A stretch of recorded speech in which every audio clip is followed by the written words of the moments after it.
आप सबको मेरा प्यार भरा प्रणाम। कैसे आप लोग? आशा करते हैं आप सब लोग बहुत ही ज़्यादा अच्छे होंगे। तो मैं भी अच्छी हूँ, दिख रही हूँ आप लोगों के सामने। दोस्तों, आजकल आपको पता होगा कि मेरी मम्मी के दिन बहुत गंदे चल रहे हैं। मेरे नाना जो है अब इस दुनिया में नहीं रहे हैं और मेरी मम्मी जो है सुबह शाम रो रही है। और मेरी मम्मी को ना अभी भी आज 4 दिन हो चुके हैं और कल मेरी मम्मी इस वीडियो को डालेगी।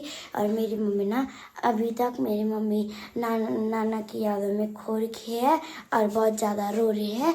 तो आप ना मेरी मम्मी को देख सकते हैं। तो ये ना मेरी मम्मी है, आप देख सकते हो मेरी मम्मी को। मेरी मम्मी ना कुछ खा भी नहीं रही है, कुछ पी भी नहीं रही है। मेरी मम्मी बोल रही है कि मेरा कुछ खाने का मन नहीं है। तो अब सभी बोल रहे हैं, जो भी आ रहे हैं वो बोल रहे हैं कि अब जो चले गया उनको हम बुला नहीं सकते हैं। तो मेरी मम्मी ना तब भी नहीं खा रही है खाना। और अब नाना तो कभी वापस नहीं आएंगे, पर मेरी मम्मी क्या तब खाना नहीं खाएगी। आप कल ये वीडियो पड़ेगी तो आप मेरी मम्मी को कमेंट में ज़रूर बोलना कि खाना खाओ। देखो मेरी मम्मी रो रही है।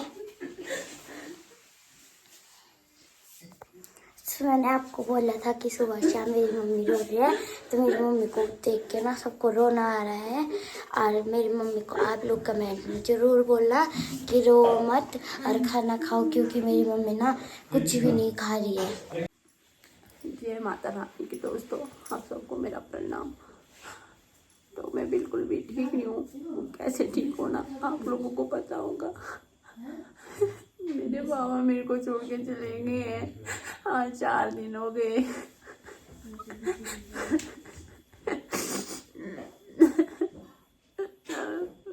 मैं अब किसको बाबा बनूं? मेरे सर से तो पापा का साया भी उड़ गया है।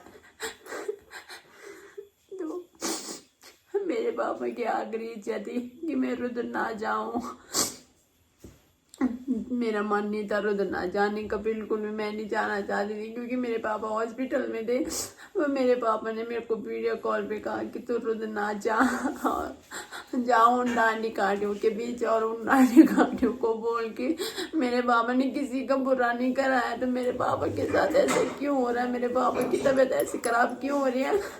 मेरे पापा, जब मैं सुबह रुद्रनाथ के लिए निकली तो मेरे पापा ने मेरे से बात की। मेरे पापा जी ने बोला कि तू निकल गई। मैंने कहा हाँ पापा मैं निकल गई। मेरे पापा ने बोला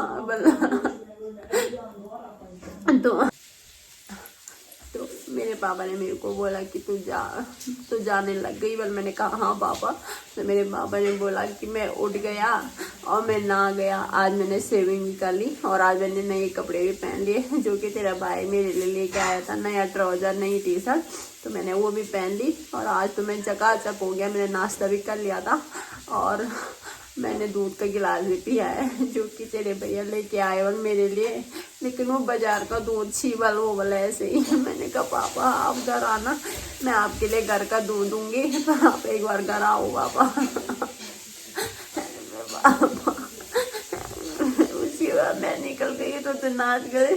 फिर मैंने अपनी माँ से कॉल पे बात की। मैंने कहा माँ पापा का फोन में आया, डॉक्टर ने ज़्यादा बात करने के लिए भी मना करा था, इसलिए मैंने नहीं मिलाया, फोन नहीं मिलाया मैंने। तो उसके बाद मेरी माँ ने कहा कि तेरे पापा ठीक है। वीडियो कॉल में मेरी बात हुई थी अभी, तो मेरे पापा 2-2:30 बजे तक बिल्कुल ठीक थे। उसके बाद 4 बजे पता नहीं मेरे पापा को अचानक से क्या हुआ, अटैक आया और मेरे पापा ने उल्टी करी। मेरे पापा चले गए और मुझे कुछ पता नहीं चला। मैं रुद्रनाथ आधे रास्ते पहुंच चुकी थी, जो कि वहाँ बहुत दूर है, 30 किलोमीटर। और मैंने वहाँ से फिर कॉल किया। 7 बजे वहाँ पे नेटवर्क आया तो मैंने कॉल मिलाया अपने पापा को। मेरे पापा का नंबर नहीं लगा, जो कि अब कभी नहीं लगेगा। तो मेरे पापा का फोन मिलाने लगा। मैंने अपने भैया को कॉल किया, मेरे भैया ने मेरा कॉल उठाया। तो मेरे भैया ने बोला कि तेरे पर बाबा ज़्यादा बीमार है, मैं पापा को हॉस्पिटल ले जा रहा हूँ बड़े वाले। मतलब अपने जमाई के पास फ़ोन दे। तो मैंने इनके पास कॉल करने के लिए फ़ोन दिया, तो इन्होंने फ़ोन पे बात कर रहे थे। मुझे अजीब सा तो हो गया था कि कुछ हो गया, लेकिन जिस तरीके से मेरे पापा ने मेरे से बात की थी, मुझे ऐसा लगा कि नहीं मेरे पापा ठीक है, पर पता नहीं क्या हो गया। फिर वहीं से मेरे हाथ पैर छूट गए और इन्होंने बोला कि पापा को हॉस्पिटल ले गए। ये बोले थे कि पापा को कोमा में ले गए, पापा को याद नहीं है कुछ, इसलिए बात नहीं करा रहे। फिर मैं वहाँ से रास्ते लगी, पर मेरा मन एक समझ गया था कि कुछ हो गया मेरे पापा को। मेरे पापा मुझे छोड़ के चले गए।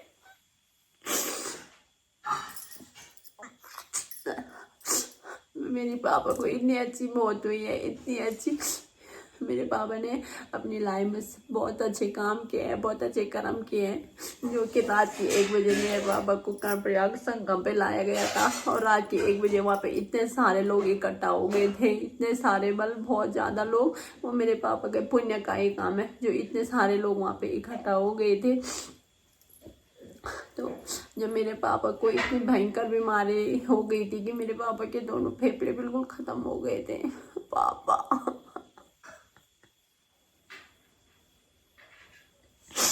फिर भी मेरे पापा ने किसी को महसूस नहीं होने दिया, किसी को भी नहीं। कोई भी अंदाजा नहीं लगा पाया कि मेरे पापा को इतनी बीमारी हो गई।